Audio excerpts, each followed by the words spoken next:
When a billionaire CEO boards his own airline in disguise, he expects to blend into the crowd and observe the passenger experience, unnoticed.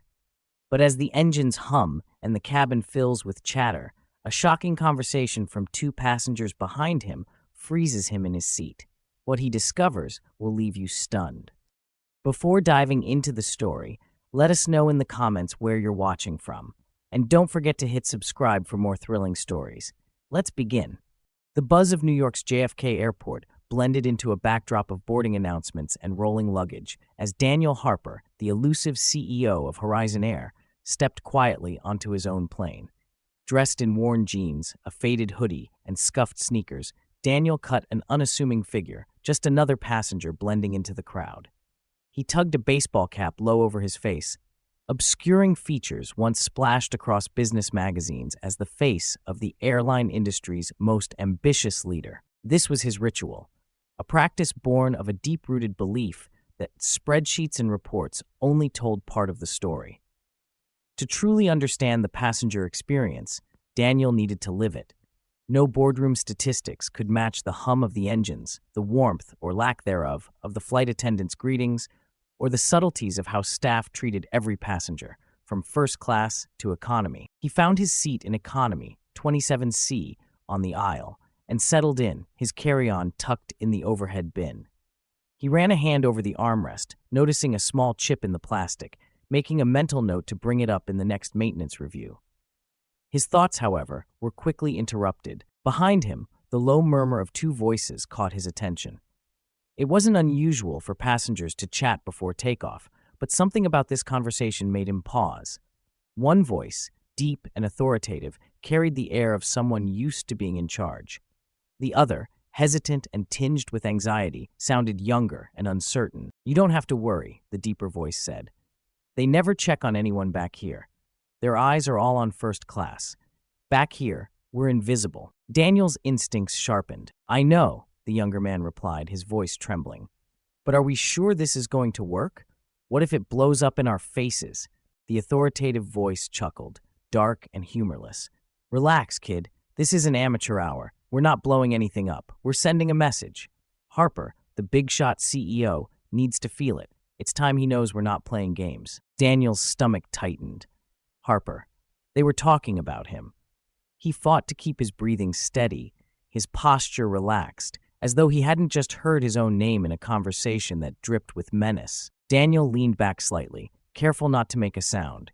He closed his eyes, feigning sleep, and focused on their words. "Just tell me we're not doing anything violent," the younger man pressed. "I didn't sign up for that. You don't get it, do you?" The older man shot back, his tone sharp. "Violence isn't necessary. We're going to shake up the system, not tear it down. Harper thinks he can throw a few scholarships at poor neighborhoods and call it a day. We'll show him that's not enough. He has to face us. Publicly." "Yeah, but..." The younger man hesitated. "What if it's all for nothing? What if no one listens?" "They'll listen," the older man snapped.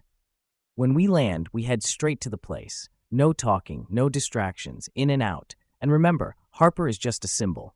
This is bigger than him." Daniel's mind raced. A symbol? A message? What place were they talking about? Was it the airline's Denver office, or something more personal? The engines roared as the plane accelerated down the runway, pressing Daniel back into his seat. The faint thrill of liftoff, a sensation he once loved, was dulled by the weight of his thoughts. His airline, his people. Could they be in danger? For the rest of the flight, Daniel pretended to scroll through the in-flight magazine, catching fragments of the conversation when he could. Words like meeting spot, duffel bag, and no screw-ups painted a picture that felt increasingly ominous. After landing at Denver International Airport, Daniel stayed close as the two men retrieved a black duffel bag from the carousel. The older man, now clearly the ringleader, clutched it like it held their entire plan inside. The younger man trailed behind, his nervous glances betraying his inexperience. Daniel watched as they exited the terminal and climbed into a black sedan. Nearby, Rosalind Carter, a veteran flight attendant he trusted deeply, caught his eye. She wasn't supposed to know who he was on this flight, but her years of working with him had given her an intuition for spotting his incognito trips. "Rosalind," he said quietly, "that car, get the plate number." She nodded without question, snapping a discreet photo. Back in New York, Daniel immediately called Myra Lawson, Horizon Air's head of corporate security. The car's license plate led them to a warehouse in Denver's industrial district. Surveillance revealed the two men were part of a group called the Equal Impact Initiative, known for disruptive but nonviolent protests targeting corporations they accused of systemic discrimination. "They're planning something," Myra said, her voice tight. "We don't know exactly what, but they're focused on Horizon Air and on you." Daniel's unease deepened. His company prided itself on diversity initiatives, from scholarships to community investments. But had they missed something? Were there cracks in the system he hadn't seen? Myra's team kept tabs on the warehouse, reporting on crates of supplies being hauled in and banners painted with slogans like "Stop Exploitation" and "Racial Justice Now." Daniel's instincts told him this was more than just a protest. The next morning, Daniel Harper stood at the window of his office in Horizon Air's headquarters, a gleaming high-rise in Midtown Manhattan. Below, a crowd of about 50 protesters gathered on the sidewalk, holding signs and chanting slogans. The words on their banners, "Stop Exploitation" and "Racial Justice Now," stung more than he expected. Among them, Daniel spotted Victor Reynolds, the man he had overheard on the plane. Dressed in a leather jacket and gripping a megaphone, Victor commanded the crowd with fiery rhetoric. Beside him stood Kyle Bennett, looking uncomfortable, his eyes darting to the police officers standing nearby. Daniel's phone buzzed. Myra Lawson was on the line. "Daniel, the protest's gaining traction. Local reporters are already here," she said. "What's the plan?" He took a deep breath. "I'm going down there. Are you sure? You know how this could play out. I can't hide. That'll only feed their narrative. If they're accusing me of ignoring their voices, I need to show them I'm willing to listen." Daniel stepped outside, flanked by two security guards who kept their distance to avoid escalating tensions. Cameras turned toward him, reporters jostling for position. Victor's voice boomed through the megaphone. "And here he is, the man who thinks scholarships and token gestures will erase decades of systemic oppression. Daniel Harper, the so-called savior of the underprivileged." The crowd's chants swelled, but Daniel raised a hand, signaling for calm. Slowly, the noise subsided. "I'm here to listen," Daniel said firmly. "If there are legitimate concerns about my company's practices, I want to hear them. Let's work together to find solutions." Victor laughed, a sharp, mocking sound. "Work together? You've got spreadsheets and PR teams. We've got communities struggling to make ends meet. How do you expect us to believe you care?" Daniel kept his voice steady. "You're right that data doesn't tell the whole story. That's why I'm here, face to face. Show me your evidence, and I'll address it. If there are gaps in our policies, we'll fix them. If your claims are based on outdated information, let's correct the narrative together." Victor hesitated for a fraction of a second, a crack in his confident facade. But then he sneered. "We don't need your corporate spin. We need action. Real action." At that moment, Kyle stepped forward, his voice trembling. "What if he's serious? Shouldn't we at least see what he's offering?" Victor whirled on him. "Don't be naive. People like him don't change unless we force them to." The tension was palpable. Daniel sensed the crowd wavering. "Let's schedule a public forum," he said, addressing everyone. "You can choose the moderators and invite community leaders. We'll go through every concern together. I'm not afraid of scrutiny." Victor's expression darkened. "You think we're going to fall for that? Nice try, Harper, but we're not done here." He turned to the crowd, rallying them back into chants. Kyle lingered, his gaze meeting Daniel's briefly, a flicker of doubt in his eyes, before following Victor back into the throng. A week later, Daniel stood at the Harlem Community Center, a modest but lively space where Horizon Air was hosting a scholarship ceremony for local students. Balloons and banners adorned the room, and the air buzzed with hope and pride. Families clapped as students shared their dreams of becoming engineers, teachers, and business leaders. But the celebratory mood shifted when a small group of protesters entered the back of the room. Among them were Victor and Kyle, holding signs that read, "Horizon's lies can't cover the truth," and "Scholarships aren't enough." Victor raised his voice, disrupting the event. "This is all a PR stunt. Don't let Harper fool you. While he's handing out scholarships to a few kids, his company is ignoring entire communities." Gasps rippled through the crowd. The students in the front row looked confused, some frightened. Daniel stepped to the podium, his tone calm but firm. We're here to celebrate these students and their achievements. This isn't about me, it's about them. Victor scoffed. It's always about you. You think a handful of scholarships can fix systemic problems? You're just covering your tracks. One brave student stood, her voice steady. I'm from one of those communities you're talking about. Without this scholarship, I couldn't afford college. Are you saying I don't deserve this? Victor faltered. It's not about you personally. Then why are you interrupting our day? She shot back. If Horizon Air is doing something right, shouldn't you encourage it? The room erupted in applause. Kyle shifted uncomfortably, clearly torn. Daniel seized the moment. I'm not claiming scholarships solve everything, but they're a step, and I'm committed to taking more steps. Let's discuss your concerns in a constructive way. My offer for a public forum still stands. Victor glared, his control over the group slipping. He grabbed Kyle's arm. We're leaving. This isn't over. Kyle hesitated, his conflicted gaze lingering on Daniel. Then, reluctantly, he followed Victor out the door. The news came late at night, just as Daniel Harper was preparing to leave his office. Myra Lawson's voice on the phone was sharp and urgent. Victor's planning something big, she said. We've intercepted chatter that they're targeting one of our planes at the LaGuardia hangar tonight. It's not just graffiti this time.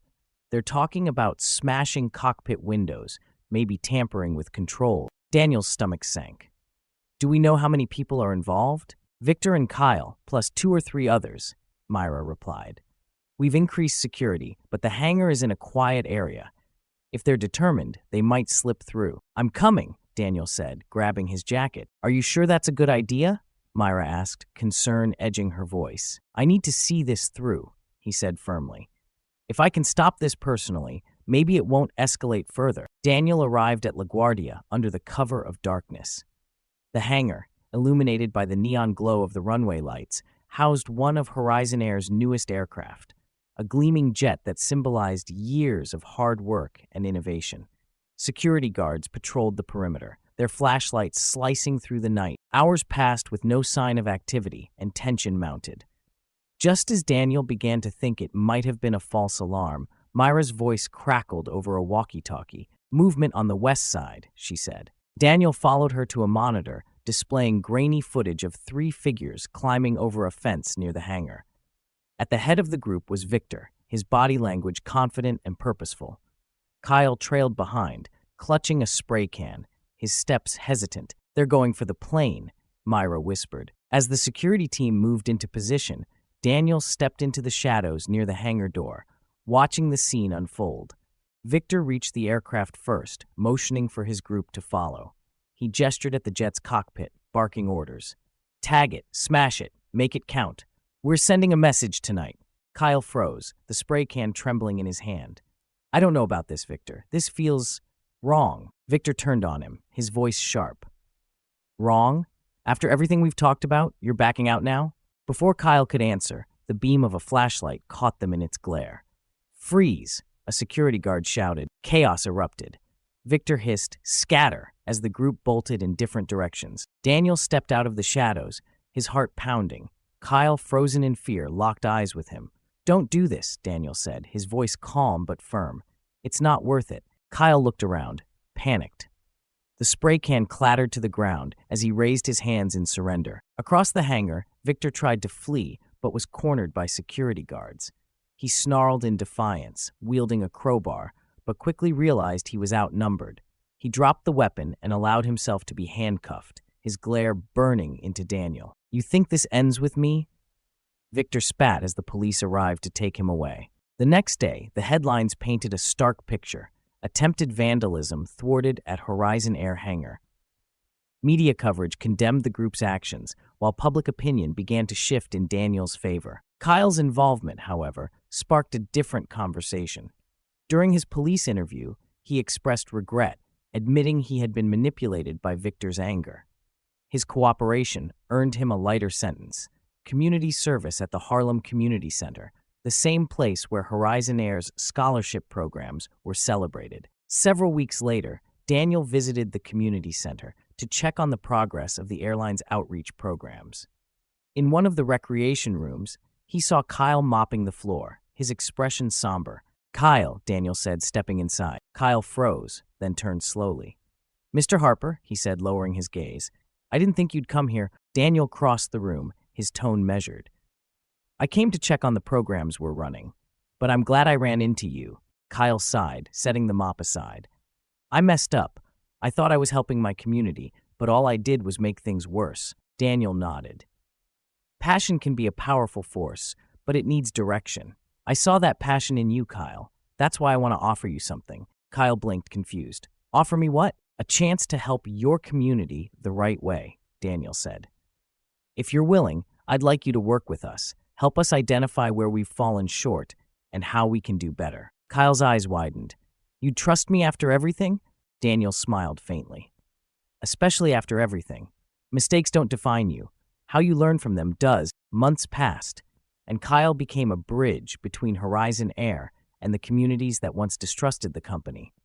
His insights helped refine hiring practices and outreach programs, ensuring they truly addressed the needs of underserved neighborhoods. Victor, meanwhile, faced probation and community service, but his influence waned as Kyle's collaboration with Horizon Air gained traction. The Equal Impact Initiative splintered, some members advocating for constructive dialogue, while others clung to Victor's more extreme methods. Daniel, for his part, continued flying incognito. But now his focus wasn't just on operations. It was on listening to the stories of passengers, understanding their challenges and aspirations. The experience with Victor and Kyle had taught him that leadership wasn't just about managing a business, it was about serving the people behind it. In the end, what began as a routine flight had transformed into a journey of reckoning, redemption, and growth. Daniel often thought back to that moment in Seat 27C when he overheard a cryptic conversation that set everything in motion. It wasn't just a story about saving an airline from sabotage. It was a story about bridging divides, turning conflict into opportunity, and finding hope in the unlikeliest places. Did this gripping story of redemption and change resonate with you? Let us know in the comments, and don't forget to subscribe for more powerful narratives that inspire and captivate. We'll see you next time.